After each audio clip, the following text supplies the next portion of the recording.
बच्चों हम लोग संधि पढ़ रहे थे। लास्ट क्लास में स्वर संधि कंप्लीट हो गया था। आज हम लोग पढ़ेंगे व्यंजन संधि। व्यंजन संधि परिभाषा को एक बार समझते हुए चलते हैं।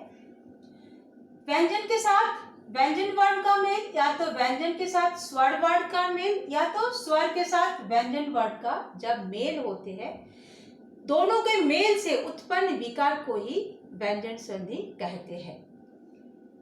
एक बार एग्जाम्पल देखते हुए चलते हैं। सत प्लस जन, सज्जन। देखिए व्यंजन प्लस व्यंजन, व्यंजन प्लस स्वर का अगर उदाहरण देखते हैं तो बाग प्लस इश, बागिश, वागिश।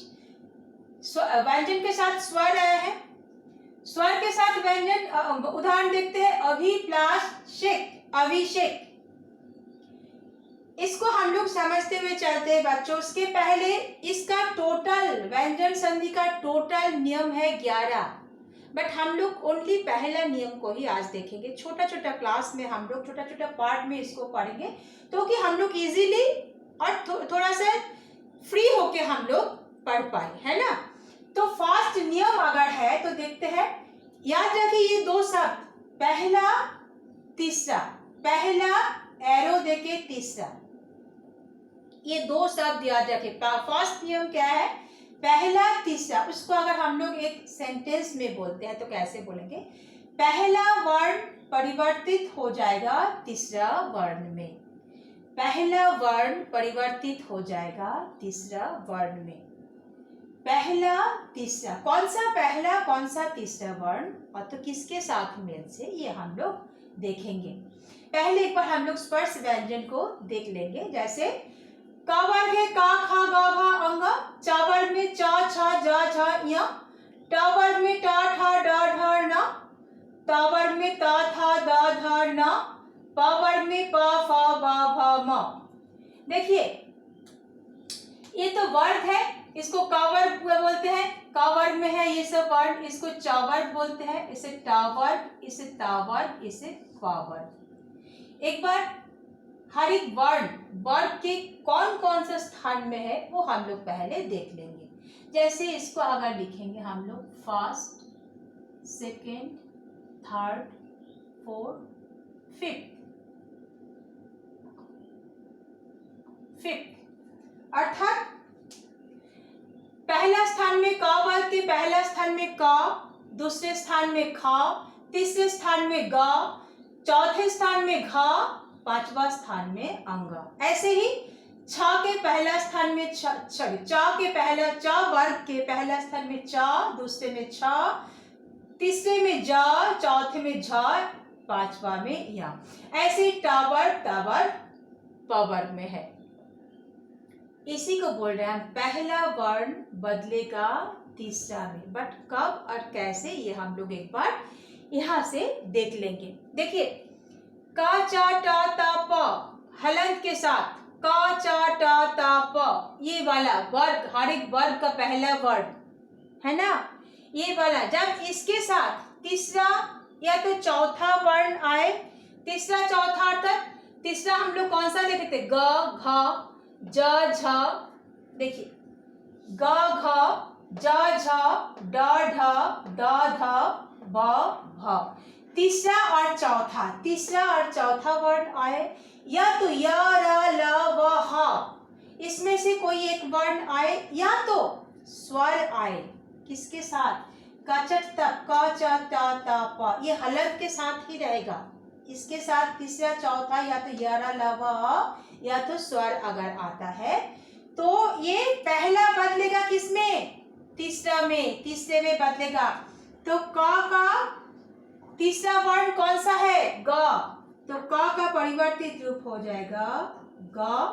च का तीसरा स्थान में कौन सा है? ज। देखिए च वर्ग है, च छ ज, च जाएगा ज में। ट वर्ग के तीसरे स्थान में ट ठ ड, देखिए तीसरे स्थान में ड है, ट का परिवर्तित रूप हो जाए, ट का परिवर्तित रूप हो जाएगा ड।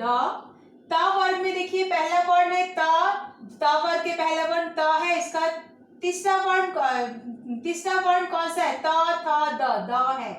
देखिए तो ता परिवर्तित हो जाएगा द में। एंड प, वर्ड के प पहला वर्ण है, तीसरा वर्ण कौन सा है? प फ ब। देखिए थर्ड पोजीशन में है ब, तो प का परिवर्तित रूप हो जाएगा ब। ऐसे हो जाएगा परिवर्तित रूप। एक एग्जाम्पल से हम लोग इसे समझेंगे। जैसे दिक हलंत के साथ ही आएगा, ये वर्ड हलंत के साथ ही अर्थात आधा व्यंजन आएगा, आधा वर्ण, क्योंकि ये कंप्लीट व्यंजन है। व्यंजन जब स्वर के साथ आते हैं सब तब वो पूरा बनते हैं, हम लोग उसको उच्चारण कर पाते हैं। द में छोटी ई, क में हलंत, आधा क है, प्लस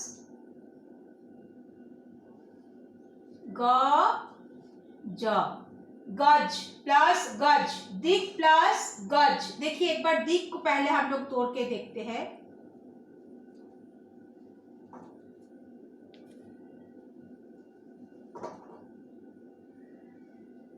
द में हलंत, क्योंकि द से हम स्वर को निकालेंगे, छोटी ई प्लस क में हलंत है। देखिए इसका ये तोड़ के हम लिखे हैं। अब गज को तोड़ के लिखते हैं ग हलंत, क्योंकि ग से हम स्वर को निकल रहे हैं, और ज भी हलंत, क्योंकि ज से हम स्वर को निकल रहे हैं। पहले क्या है? व्यंजन है, स्वर तो बाद में है, स्वर बाद में आके ग को पूरा कर रहा है, इसलिए व्यंजन के साथ व्यंजन मेल हो रहा है। तो क्या बनेगा? इसका शब्द क्या बनेगा? दिक प्लस गज। जब दोनों का मेल हो रहा है, क प्लस ग जब मेल है, क किसमें परिवर्तन हो जाएगा? देखिए का तीसरा स्थान कौन सा है? ग, तीसरा वर्ण ग, तो ये ग में परिवर्तन हो जाएगा, बट ये आधा ही रहेगा। प्लस जैसा इधर का जो वर्ण है या तो स्वर है वो ऐसा ही रहेगा, ग प्लस ज। इधर क्या है? बाकी द में छोटी ई, द में छोटी ई। अगर इसको पूरा लिखेंगे तो द में छोटी ई,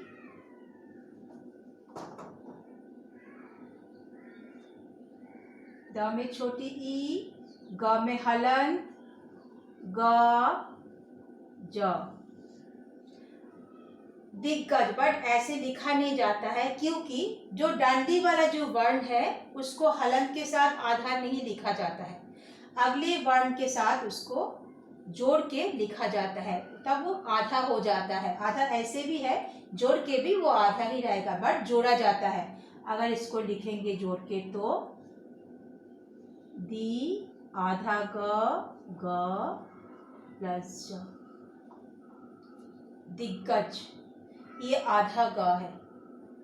बच्चों समझ में आया ना आज का क्लास? आज का क्लास यही पर हम ओवर करते हैं। नेक्स्ट क्लास में हम लोग पढ़ेंगे इसका नेक्स्ट नियम जो है उसको पढ़ेंगे। अगर क्लास को अच्छा लगा है तो वीडियो को लाइक कीजिए, शेयर कीजिए, कमेंट कीजिए, और मेरे साथ क्लास करने के चैनल को सब्सक्राइब जरूर कीजिए। Thank you.